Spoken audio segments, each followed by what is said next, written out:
Hello friend, kembali lagi di Ulas Bola. Kali ini kita akan bahas 3 pemain Jepang yang harus diwaspadai oleh timnas Indonesia di Gelora Bung Karno nanti friend. Serta siapa pemain timnas Indonesia yang bisa membendung pergerakan mematikan mereka ini, dan strategi terbaik apa yang sebaiknya diterapkan Sinteyong di lini tengah untuk membendung pergerakan serta penyerangan mematikan dari timnas Jepang ini, serta kalau bisa untuk menguasai pertandingan. Karena untuk menguasai pertandingan tentunya kita harus terlebih dahulu menguasai lini tengah permainan friend. Maka dari itu kita mulai dari 3 pemain yang sangat berbahaya dari Jepang yang wajib diwaspadai serta dibendung dan dicegah pergerakannya supaya tidak leluasa. Karena apabila 3 pemain ini leluasa bermain, tentu itu sangat berbahaya untuk pertahanan kita friend. Siapa itu? Yang pertama adalah Wataru Endo. Ini merupakan pemain dari klub Liverpool friend. Wataru Endo saat ini menjadi salah satu nyawa permainan di lini tengah tim yang berjulukan Samurai Biru friend. Pemain klub Liverpool ini sering ditempatkan sebagai gelandang bertahan, meski juga bisa bermain di bek tengah. Untuk membendung pergerakan dari Wataru Endo ini, salah satu opsi dan opsi terbaik yang bisa diterapkan oleh coach Sinteyong adalah sang profesor Tom Haye yang di backup oleh Nathan Joaon. Ini sudah menjadi opsi terbaik friend, dikarenakan seperti kita ketahui bersama, Tom Haye selalu bermain dengan visi misi yang jelas, serta dia tidak hanya bermain dengan otot, namun dia juga bermain dengan otak friend. Kreativitasnya, kemampuan serta pengalamannya tidak diragukan lagi di dalam lapangan friend. Maka dari itu kelemahannya hanya pada stamina friend, dan itu bisa di backup oleh pemain muda yang bernama Nathan Joaon yang secara stamina itu tidak diragukan lagi. Dia mampu berlari 90 menit plus friend, dan itu sudah terbukti di beberapa pertandingan yang lalu. Maka dari itu secara kreativitas ada di Tom Haye, dan secara kekuatan kecepatan ada di Nathan Joaon yang bisa backup pergerakan dari Tom Haye ini friend. Sehingga dalam penguasaan lini tengah dari Wataru Endo ini bisa segera dibendung oleh Nathan Joaon, dan ketika menyerang itu akan dimainkan oleh sang profesor yaitu Tom Haye friend. Ini merupakan salah satu opsi terbaik dari komposisi pemain yang ada di timnas kita Indonesia friend. Nah, pemain kedua yang berbahaya dari timnas Jepang yang wajib diwaspadai oleh timnas Indonesia adalah Kaoru Mitoma. Dia berposisi sebagai pemain sayap friend. Nah, di sini kita lihat pemain berusia 27 tahun ini menjadi salah satu pemain yang disegani di Liga Inggris friend. Ini bukan Liga BRI Liga 1, tapi Liga Inggris friend. Merupakan liga terbaik di dunia dan dia disegani di liga tersebut. Ini amazing berkat kelincahannya dalam mengolah si kulit bundar. Biasa beroperasi di sisi sayap kiri, Kaoru Mitoma juga bisa berakselerasi sebagai gelandang serang. Wow, ini sangat berbahaya friend. Dari itu dia bisa menusuk dari sebelah kiri, namun dia juga bisa berposisi sebagai gelandang serang. Penetrasi yang dia lakukan dalam menyisir pertahanan lawan kerap merepotkan.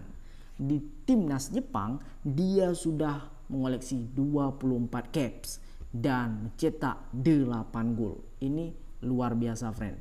Nah, maka dari itu pemain yang bisa membendung pergerakan dari Mitoma ini adalah Kevin Dix.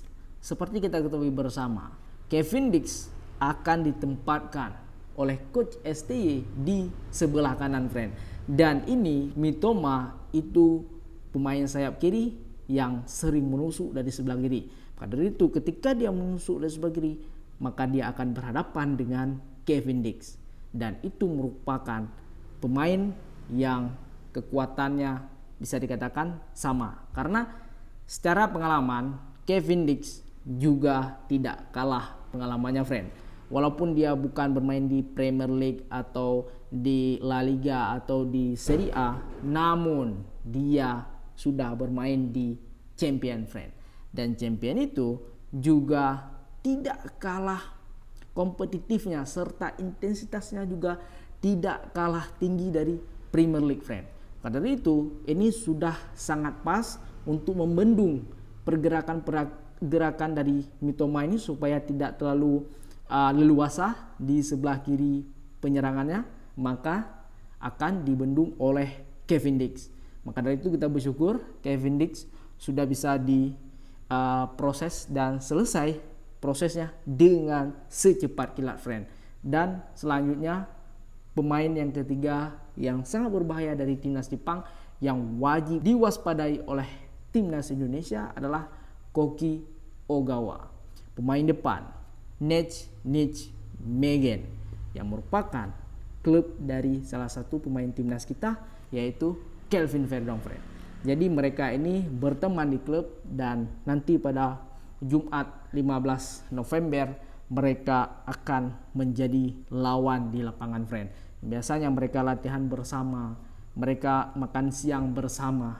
Kali ini mereka akan melawan di satu lapangan yang sama, friend. Ini luar biasa, amazing, patut untuk dinantikan, dan ini luar biasa mengejutkan, friend. Cederanya penyerang timnas Jepang yang bernama Ayasa Ueda membuat Koki Ogawa menjadi salah satu pilihan utama di lini depan timnas Jepang, friend. Rekan setim back timnas Indonesia yaitu Kelvin Verdonk ini pun dikenal sebagai striker yang tajam di depan gawang, friend.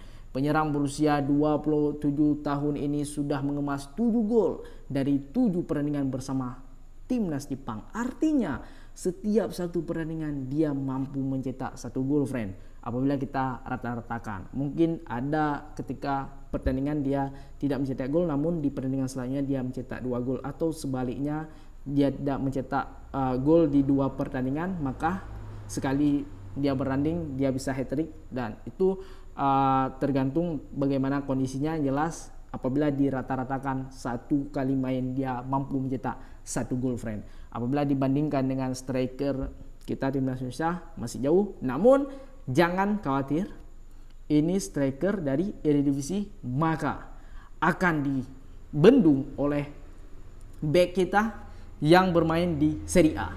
Eredivisie versus Serie A. Maka dari itu ini sudah sangat pas, yang dimana nanti juga akan di backup oleh pemain setim dia di klub nanti, yaitu Kelvin Verdonk, friend. Karena di sini duelnya menghadapi Kelvin Verdonk pun menjadi yang penting ditunggu pada laga timnas Indonesia versus Jepang, friend. Walaupun secara posisi mereka tidak akan berjumpa secara langsung, karena Kelvin Verdonk biasanya bermain di kiri, sedangkan ini penyerang, friend. Penyerang biasanya bermain di kanan, walaupun dia akan ke kiri, ke kanan, atau ke belakang, itu biasa dalam permainan sepak bola. Namun yang jelas dia tentu yang pertama kali akan berhadapan langsung dengan sang kapten kita, yaitu Jay Itzes, friend. Lalu strategi lini tengah bagaimana yang sebaiknya diterapkan oleh Coach Sinteyong dalam berikan kejutan ketika melawan Jepang nanti, friend. Nah, seperti kita ketahui bersama bahwa secara ranking FIFA timnas Indonesia masih ketinggalan jauh dan gapnya itu ratusan, friend. Timnas Jepang berada di posisi ke-16 sedangkan kita berada di posisi 130, friend. Artinya itu gapnya seratusan lebih, friend, atau bisa dikatakan 115. Gapnya itu sungguh luar biasa jauh. Namun dengan gap yang begitu tinggilah peluang untuk memberikan kejutan itu luar biasa. Kenapa? Karena peluang kita memberikan kejutan ini ada 2 faktor yang sangat besar. Yang pertama adalah kita bermain sebagai tuan rumah, yang dimana itu memiliki keuntungan tersendiri dengan dukungan yang luar biasa dari ribuan atau bisa dikatakan puluhan ribu supporter timnas Indonesia yang akan memadati Stadion Gelora Bung Karno, Senayan, Jakarta, dan mereka akan mendukung full serta akan membuat pemain Jepang ini sedikit grogi. Namun walaupun mereka tidak akan grogi karena mereka sudah terbiasa bermain di bawah tekanan yang seperti itu, baik di klub maupun di negara mereka, karena mereka juga negara dengan langganan Piala Dunia, friend. Karena itu ini tentu akan meningkatkan fighting spirit pemain kita, friend.